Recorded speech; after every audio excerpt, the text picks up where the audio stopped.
नमस्कार, India news के digital platform पे आप सभी लोगों का स्वागत है। मैं हूं अवनीश। इन दिनों देश की राजनीति में अगर सबसे बड़ा मुद्दा कोई है तो वह बीजेपी के राष्ट्रीय अध्यक्ष के नाम को लेकर चल रहा है। अगर बात किया जाए तो लोगों के जहन में एक ही सवाल गूंज रहा है कि अब की बार बीजेपी का राष्ट्रीय अध्यक्ष कौन होगा। इसे लेकर कई लोगों के नामों पर चर्चाएँ चली। लोग बता रहे हैं कि भला किसको किसको जिम्मेदारी मिलेगी। इस पे लोग अपने अपने मन से कई लोगों का नाम पर चर्चा किए, लेकिन एक जानकारी के मुताबिक ये पता चल रहा है कि अब की बार बीजेपी के राष्ट्रीय अध्यक्ष के रूप में भूपेंद्र यादव का नाम सबसे आगे है। अगर भूपेंद्र यादव की बात की जाए तो भूपेंद्र यादव इस समय बीजेपी सरकार में केंद्रीय मंत्री के रूप में काम कर रहे हैं। भूपेंद्र यादव वर्तमान समय में पर्यावरण मंत्री हैं। अगर वहीं भूपेंद्र यादव के व्यक्तिगत जीवन की बात की जाए तो भूपेंद्र यादव मूलतः राजस्थान के रहने वाले हैं। अलवर से उन्होंने लोकसभा का चुनाव जीता है और वह इस समय में केंद्र में मोदी सरकार में मंत्री भी हैं। वहीं अगर भूपेंद्र यादव के व्यक्तिगत जीवन की बात की जाए तो वह सुप्रीम कोर्ट में अधिवक्ता के रूप में भी काम कर चुके हैं। उनको पार्टी में अच्छे काम के लिए जाना जाता है। वहीं अगर एक बात की जाए तो उनकी करीबी संघ से भी लोग मानकर देख रहे हैं। अब ये चर्चा हो रही है कि आखिर में भूपेंद्र यादव की इतनी बड़ी जिम्मेदारी कैसे दी जा रही है। तो इसके पीछे अगर राजनीतिक चश्मे से देखा जाए तो इसके पीछे कांग्रेस के बैकवर्ड राजनीति वोट बैंक को साधने के लिए बीजेपी ने भी इसी तरीके की चाल चली है। बीजेपी ने भी केंद्र में अपने राष्ट्रीय अध्यक्ष के रूप में भूपेंद्र यादव का नाम सामने रखकर देश में ओबीसी वोट बैंक को अपने पाले में करने की सोच रही है।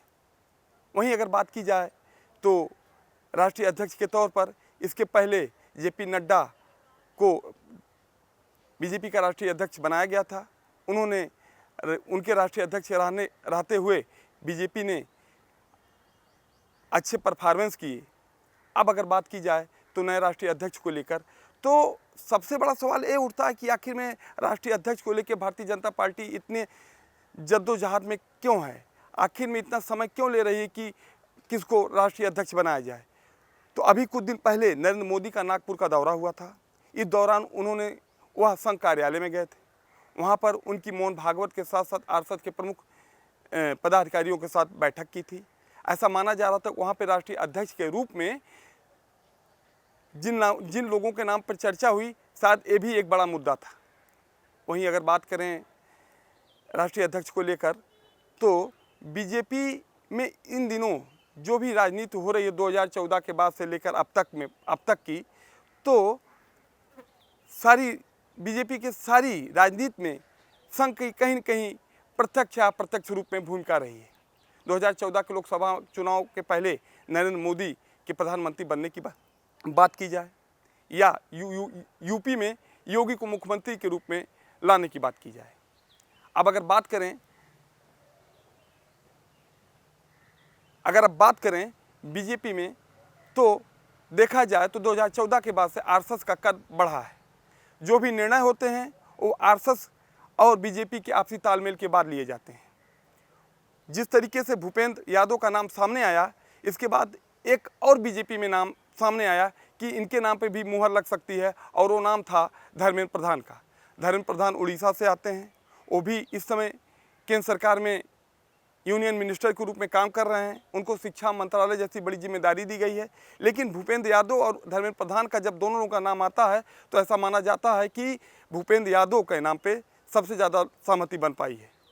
अगर बात की जाए भूपेंद्र यादव की तो भूपेंद्र यादव ने भारतीय जनता पार्टी के लिए बड़े बड़े काम किए हैं। वह मोदी और अमित शाह के विशेष खास हैं। वह मोदी और अमित शाह की जो भी निर्णय उनको शाह और मोदी जी द्वारा दिया गया वह उस पर खरे उतरे। चाहे वो गुजरात विधानसभा का प्रभारी बनाया गया हो तो वहाँ पे भी गुजरात में बीजेपी ने लगातार अपनी 5वीं जीत दर्ज की। उनको हरियाणा विधानसभा का भी प्रभार दिया गया, वहाँ पर भी भारतीय जनता पार्टी ने एक ऐतिहासिक जीत दर्ज करते हुए एक बड़ा कीर्तिमान स्थापित किया। वहीं सबसे बड़ा सवाल तब उठा कि जब उनको एक बड़ी जिम्मेदारी महाराष्ट्र विधानसभा चुनाव की मिली। ऐसा माना जा रहा था कि अब की बार बीजेपी के लिए महाराष्ट्र जीतना बहुत आसान नहीं होगा, लेकिन वहाँ पर भी उन्होंने ऐसा काम करके दिखाया कि बीजेपी ने फुल मेजॉरिटी के साथ महाराष्ट्र में कमबैक किया, जिसके कारण उनका दिनों के दिन भारतीय जनता पार्टी में कद बढ़ता गया। शायद यही कारण है कि बीजेपी अब की बार उनको इतनी बड़ी जिम्मेदारी देने जा रही है। वहीं इस जिम्मेदारी के पीछे अगर बात करें तो हाल ही में बिहार का विधानसभा चुनाव है। एक समय में वो बिहार के भी प्रभारी बनाए गए थे और वहाँ पर भी उन्होंने अच्छा परफॉर्मेंस किया था और बीजेपी को एक शानदार बढ़त दिलाई थी। अगर बात की जाए तो यूपी विधानसभा का चुनाव भी 1.5 से 2 साल के बीच में हो जाने वाला है। अगर यूपी और बिहार की बात की जाए तो यूपी और बिहार की राजनीति में अगर सबसे ज़्यादा दबदबा किसी ओबीसी बिरादरी का रहा है तो यादव बिरादरी का रहा है। इसीलिए बीजेपी कहीं यादव बिरादरी की राजनीति को फीका करने के लिए, धीमा करने के लिए भूपेंद्र यादव का नाम उछाला हो। वैसे ये सारी चीज़ें भविष्य के गर्त में हैं।